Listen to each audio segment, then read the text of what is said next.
तो आप ये कह रहे हैं कि कुछ फैसले जो सरकार ने रोल बैक किए हैं, जिसकी वजह से वो रोल बैक सरकार कहला रही है, वो आप लोगों की वजह से, मतलब आपकी वजह से? देखिए, रोल बैक टर्मिनोलॉजी जरूर विपक्ष देकर अपने दिल को संतुष्टि देना चाहेगा, बट मैं ये मानता हूं कि ये सरकार का बड़प्पन होता है और किसी भी नेतृत्वकर्ता की उदारता को दर्शाता है। मेरे प्रधानमंत्री जी की उदारता को दर्शाता है कि कम से कम वो मंच वो हमें देते हैं जहां पे खुलकर हम लोग अपनी बातों को रखें और जब सरकार अंतिम निर्णय ले तो उसमें हर सहयोगी की सहमति हो। नहीं, लेकिन ये तो सरकार बचाने की बात हुई ना। समाज को जब आपको चेंज करना है, बेहतर राह पर ले जाना है, तो फिर ये तो वोट बैंक पॉलिटिक्स को साधने के लिए सामने वाले को किसी तरीके से आप इमोशनली ब्लैकमेल करें। नहीं, बिल्कुल नहीं। मुझे लगता है खासकर जातिगत जनगणना के मसले पर मैं चिराग आपसे बहस करना चाहती हूँ। आपने ये कहा कि जातिगत जनगणना जरूरी है। बिहार में तो जातिगत जनगणना हो चुकी है चिराग, अब तक ऐसा क्यों? उधर वहां जातिगत जनगणना के बाद ऐसा क्या हो गया? क्या ऐसा बदलाव आ गया? कौन सा बिहार जो है बर्मिंघम बन गया कि आपको लगता है जातिगत जनगणना होनी चाहिए? अब मुझे ऐसा क्यों लगता है, ये सवाल अगर आप समझेंगी तो मुझे लगता है आपको समझ में आएगा कि वो बर्मिंघम बनाने के लिए जातिगत जनगणना का मैं जिक्र नहीं कर रहा हूं।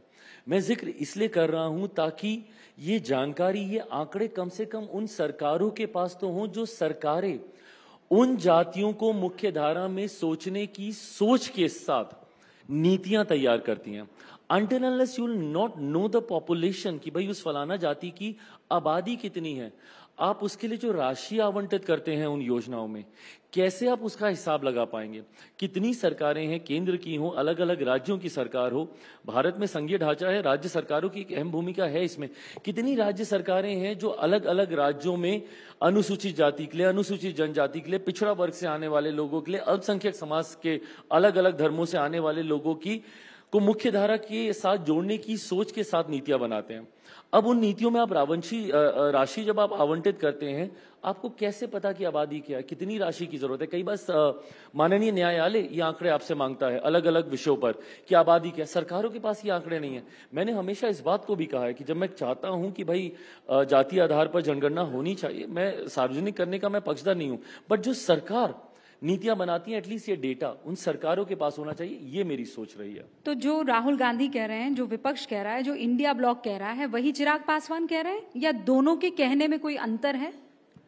मुझे नहीं पता कि वो लोग किस सोच के साथ ये कह रहे हैं, वो लोग क्यों इस चीज को कहना चाह रहे हैं। मेरी जो सोच है कि भाई जब आप किसी को मुख्य धारा के साथ जोड़ने का आप जिक्र करते हो तो you should have a clear data with you.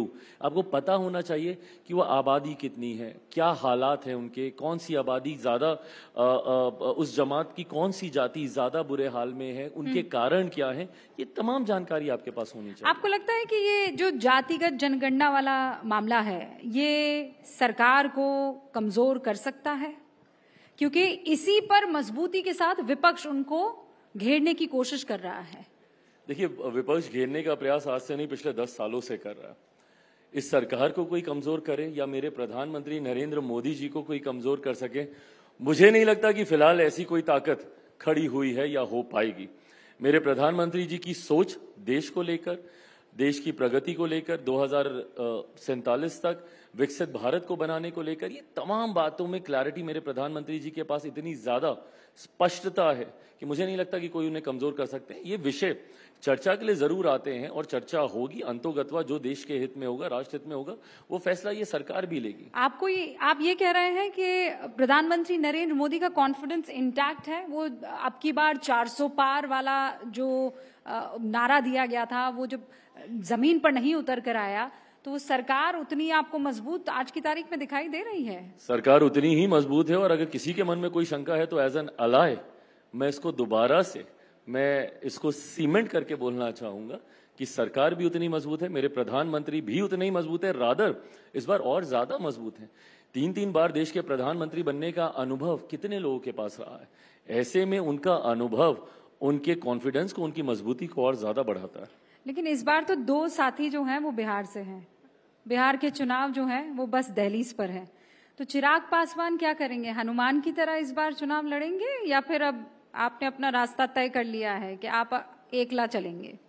एकला क्यों चलूंगा? केंद्र सरकार का हिस्सा हूं, एनडीए गठबंधन का मजबूत हिस्सा हूं, और उम्मीद ही नहीं पूरा विश्वास है कि एनडीए 2020 विधानसभा के चुनाव में मजबूती से एकजुटता के साथ न सिर्फ चुनाव लड़ेगा बल्कि जीतेगा भी। Now why do I have this confidence? Before you ask me I will answer that.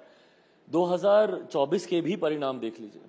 Bihar उन राज्यों में रहा है जिसने विपरीत परिस्थिति में, जहां पर फॉल्स नैरेटिव विपक्ष ने खूब गढ़ने का प्रयास किया, जिसका लाभ कुछ राज्यों में हुआ, बिहार के बगल के राज्यों में विपक्ष को उसका लाभ भी मिला, उत्तर प्रदेश जैसे राज्यों में।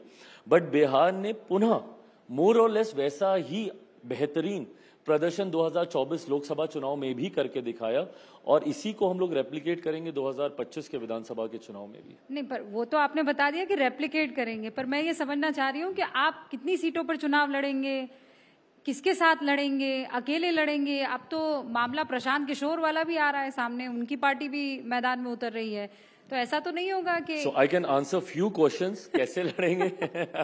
एनडीए गठबंधन के साथ लड़ूंगा।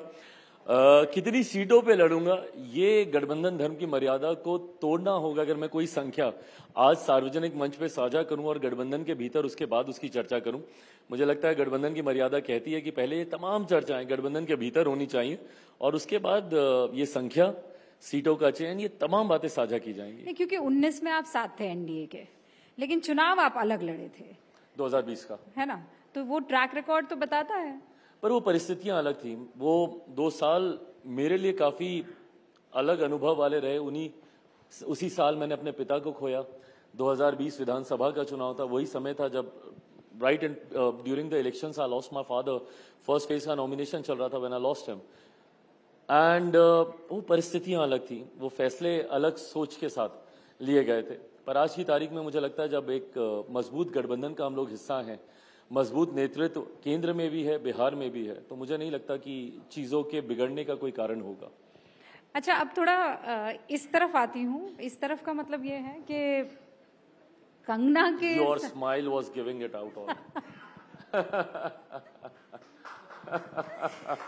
क्या ये मतलब बड़े चर्चे चल रहे हैं, आपने जोर से आवाज लगाई कंगना, अब कंगना कहती है कि आप लोगों ने ऐसा कर दिया है कि मेरी शक्ल देखते ही दूर से वो रास्ता बदल देते हैं। अरे ऐसा कुछ नहीं। She is been an old friend, मतलब काम तो किया ही था हम लोगों ने साथ में, और जब आप एक फिल्म साथ में करते हैं तो एक लंबा समय आप साथ में बिताते हैं, तो वो बॉन्डिंग ऑटोमेटिकली बनती है। वो मेरे अच्छे मित्रों में से रही हैं, and I was really looking forward कि वो पार्लियामेंट आए, because she is a strong personality. उनकी सोच से सहमत असहमत debatable, but she is a strong headed lady, and उनके साथ वो दोस्ती रही है, और वही गाहे बगाहे कभी दिख जाती है। तो उसके बाद आप लोगों की बात हुई, क्योंकि चर्चा तो हो गई थी, खूब सारी सुर्खियां बटोरी गई थी, आपने मुलाकात की, उसके बाद कंगना से भी बहुत इस पर सवाल पूछे गए, 10 तरीके की चीजें, आपकी तो जोड़ी भी बनाने लग गए थे लोग, मीम्स भी आ गए थे। ऐसे सवालों के सामने जातीय जनगणना कितना आसान लगता है, लैटरल एंट्री कितना आसान लगता है, राजनीतिक विषय जिसपे आप और विपक्ष मुझे घेरना चाहें वो सब कितना सहज लगने लगता है। हम लोग उसी पे लौट सकते हैं। न्यूज़ 18 इंडिया चौपाल, एक ऐसा मंच जहां जब जब बात निकलेगी तो सिर्फ दूर तक नहीं बल्कि दुनिया के कोने कोने में जाएगी, क्योंकि इस बार बात होगी भारत के वैश्विक महाशक्ति बनने के लक्ष्य पर। सरकार, समाज, सेलिब्रिटी और स्पोर्ट्स स्टार्स के साथ न्यूज़ 18 इंडिया चौपाल देखिए सिर्फ न्यूज़ 18 इंडिया पर।